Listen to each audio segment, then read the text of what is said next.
17장. 그들은 남쪽 길을 택해 암비볼리와 아볼로니아를 지나 데살로니가로 갔다. 그곳에는 유대인 공동체가 있었다. 바울은 평소 하던 대로 그 시내의 회당으로 가서 3번의 안식일 동안 성경을 가지고 말씀을 전했다. 그는 그들이 평생 읽어온 성경 본문의 뜻을 풀어주었다. 그들로 하여금 메시아께서 반드시 죽음을 당하고 죽은 자들 가운데서 살아나야 하며 그 밖에 다른 길은 없으며 지금 여러분에게 소개하는 이 예수가 바로 그 메시아라는 사실을 깨닫도록 해주었다. 그들 가운데 일부가 설득되어 바울과 실라에게 합류했다. 그 중에는 하나님을 경외하는 그리스 사람들이 아주 많았고 귀족층 여자들도 여럿 있었다. 그러나 강경파 유대인들은 그들의 개종에 격분했다. 시기심에 휩싸인 그들은 거리에 사나운 불량배들을 끌어모아 시내의 공포 분위기를 조성하며 바울과 실라를 추적했다. 그들은 바울과 실라가 야손의 집에 있는 줄 알고 그곳으로 쳐들어갔다. 거기서 2 사람을 찾지 못하자 그들은 야손과 그 친구들을 대신 붙잡아 시 원로들 앞으로 끌고 갔다. 그러고는 미친 듯이 소리쳤다. 이들은 세상을 무너뜨리는 자들입니다. 이제 우리 문 앞에까지 나타나서 우리가 소중히 여기는 모든 것을 공격하고 있습니다. 예수가 왕이고 황제는 아무것도 아니라고 말하는 이 반역자와 배반자들을 야손이 숨겨주고 있습니다. 시 원로들과 모여든 사람들은 그 말을 듣고 크게 놀랬다. 그들은 고발 내용을 조사하는 한편 야손과 그 친구들에게서 보석금을 두둑히 받고 그들을 풀어주었다. 그날 밤에 형제들이 어둠을 틈타 바울과 실라를 신속히 성읍 밖으로 빼냈다. 그들은 그 2을 베리아로 보냈고 거기서 2 사람은 다시 유대인 공동체를 만났다. 그곳 사람들은 데살로니가 사람들보다 훨씬 나았다. 그곳의 유대인들은 바울이 전하는 소식을 열정적으로 받아들였고 그가 하는 말이 성경적 근거가 있는지 알아보려고 날마다 그를 만나 성경을 연구했다. 그들 가운데 많은 이들이 믿는 사람이 되었는데 그 중에는 공동체에서 유력하고 영향력 있는 남녀 그리스 사람들도 많았다. 그러나 바울이 베레아에서 다시 하나님의 말씀을 전하고 있다는 보고가 데살로니가의 강경파 유대인들에게 들어갔다. 그들은 지체하지 않고 대응했다. 거기서도 무리를 모아 소란을 일으킨 것이다. 바울은 형제들의 도움을 받아 그들을 따돌리고서 배를 타고 바다로 나갔다. 실라와 디모데는 뒤에 남았다. 바울의 피신을 도와준 사람들은 아테네까지 그를 데려가서 거기에 그를 두고 떠났다. 떠나는 그들 편에 바울은 되도록 빨리 오라는 전가를 실라와 디모데에게 보냈다. 아테네에서 실라와 디모데를 기다리는 기간이 길어질수록 바울은 그곳에 우상이 가득한 것을 보고 큰 분노를 느꼈다. 그 도시는 우상 천지였다. 그는 그 문제로 유대인 및 그들과 뜻이 맞는 다른 사람들과 더불어 유대인 회당에서 토론했다. 그리고 날마다 거리에 나가서 만나는 사람 누구하고나 이야기를 나누었다. 그런 대화를 통해 그는 에피쿠로스 학파와 스토아 학파 지식인 몇 사람들도 잘 알게 되었다. 그들 가운데는 이런 어리석은 사람을 반나하고 빈정대며 바울의 말을 일축하는 사람들도 있었다. 그러나 바울이 전하는 예수와 부활 이야기에 귀를 기울이며 당신의 이야기는 신에 대한 새로운 관점이요, 더 들어봅시다 하고 관심을 보이는 사람들도 있었다. 그 사람들이 함께 모여서 바울에게 아레오바고 법정에서 공개적으로 설명해 줄 것을 요청했다. 그곳은 주변이 한결 조용한 곳이었다. 그들이 말했다. 이 이야기는 우리에게 새로운 것이오. 우리는 이 같은 이야기를 한 번도 들어본 적이 없소. 대체 당신은 어디서 이런 생각을 찾아낸 것이오? 우리가 이해할 수 있도록 설명해 보시오. 아테네 시내는 잡다한 이야기들이 넘쳐나는 곳이었다. 현지인이나 관광객이나 할 것 없이 항상 사람들이 어슬렁거리며 무엇이든 최신 뉴스를 기다리는 곳이었다. 그러자 바울은 아레오바고 법정에 자리를 잡고 서서 설명했다. 내가 보니 아테네 시민 여러분은 종교를 진지하게 여기는 것이 분명합니다. 나는 며칠 전 이곳에 도착했는데 오가면서 발견한 그 모든 신당들에 놀랐습니다. 아무도 알지 못하는 신에게라고 새겨진 신당도 있더군요.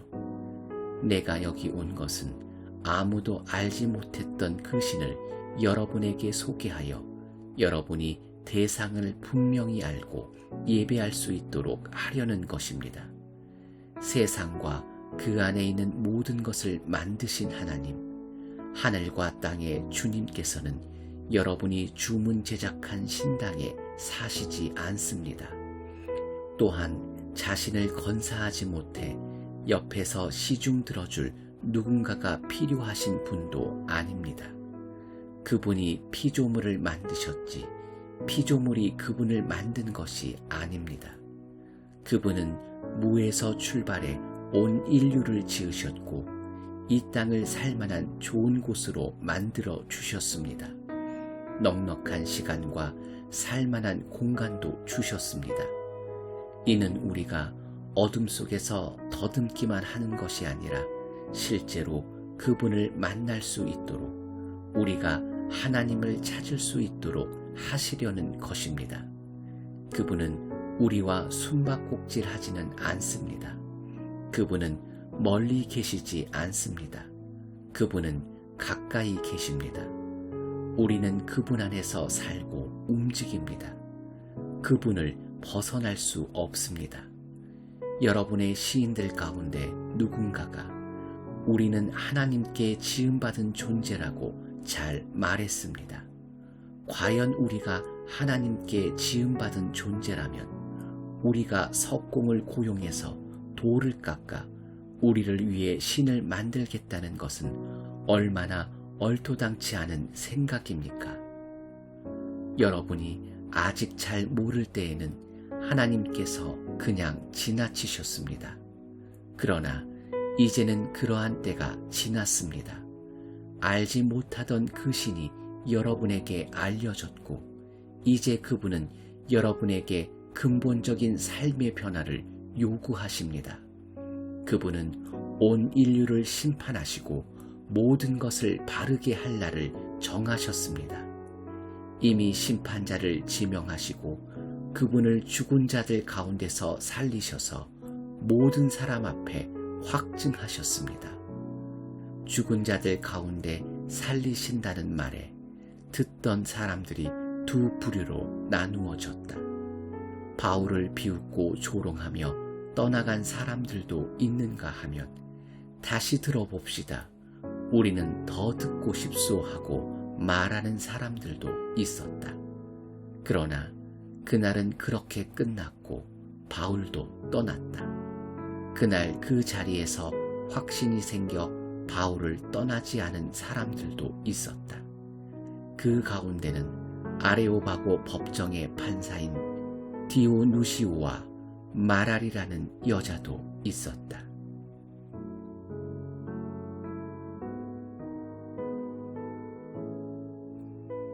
18장. 아테네 사역이 끝나고 바울은 고린도로 갔다. 거기서 그는 본도 태생 유대인 아굴라와 그 아내 브리스길라를 만났다. 그들은 글라우디오 황제가 유대인들에게 내린 대대적인 로마 추방령 때문에 이탈리아로부터 막 도착해 있었다. 바울은 그들의 집에 묵으면서 그들과 천막 만드는 일을 함께 했다. 그는 안식일마다 회당에 가서 유대인과 그리스 사람 모두에게 예수에 대한 확신을 심어주려고 최선을 다했다. 마케도니아에서 실라와 디모데가 오자 바울은 말씀을 전하고 가르치는 일에 전념할 수 있었다. 그는 예수가 하나님의 메시아라는 사실을 유대인들에게 설득시키려고 애썼다. 그러나 뜻대로 되지 않았다. 유대인들이 한 일이라고는 사사건건 논쟁을 일삼고 그의 말을 반박하는 것이 전부였다. 몹시 화가 난 바울은 결국 그들에게 크게 실망해서 소용없는 일로 여기고 손을 뗐다. 그가 말했다. 그렇다면 여러분 마음대로 하십시오. 여러분이 뿌린 씨앗은 여러분이 거두게 될 것입니다. 이제부터 나는 다른 민족들을 위해 내 시간을 쓰겠습니다. 바울은 그곳을 떠나 유대인의 회당 바로 옆에 사는 디도 유스도의 집으로 갔다. 그는 하나님을 경외하는 사람이었다.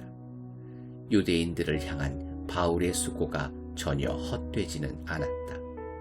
회당장 그리스보가 주님을 믿은 것이다. 그와 함께 그의 온 가족도 믿었다. 바울의 말을 듣는 중에 아주 많은 고린도 사람들이 믿고 세례를 받았다. 어느 날 밤 주님께서 바울의 꿈에 나타나 말씀하셨다. 계속 밀고 나가거라. 누구에게든지 겁을 먹거나 침묵해서는 안 된다. 무슨 일이 있어도 내가 너와 함께하니 아무도 너를 해칠 수 없다. 이 도시에 내 편에 서 있는 사람이 얼마나 많은지 너는 모른다. 그 한마디 말로 바울은 끝까지 견딜 수 있었다. 그는 그곳에서 1년 반을 더 머물면서 고린도 사람들에게 하나님의 말씀을 신실하게 가르쳤다. 그러나 갈리오가 아가야 총독으로 있을 때 유대인들이 바울에 반대하는 운동을 벌여 그를 법정으로 끌고 가 고발했다. 이제는 율법에 어긋나는 예배 행위를 하라고 사람들을 현혹하고 있습니다. 바울이 막 자신을 변호하려고 하는데 갈리오가 끼어들어 유대인들에게 말했다. 이것이 범죄 행위와 관련된 문제라면 내가 기꺼이 여러분의 말을 듣겠소. 그러나 내게는 이것이 유대인들이 종교를 두고 벌이는 끝없는 말다툼처럼 들리오. 여러분이 직접 해결하시오. 말도 안 되는 이런 문제는 신경 쓰고 싶지 않소. 그러고 나서 갈리오는 그들을 법정에서 내보냈다. 그러자 거리에 모여있던 무리가 신임 회당장 소스데네에게 달려들어 법정에서도 다 볼 수 있도록 그를 마구 때렸다. 그러나 갈리오는 손가락 하나 까딱하지 않았다. 조금도 개의치 않았던 것이다. 바울은 고린도에 조금 더 머물렀다. 그러나 곧 동료들을 떠나야 할 때가 되었다. 그는 작별 인사를 하고 배에 올라 시리아로 향했다. 브리스길라와 아굴라가 그와 함께했다.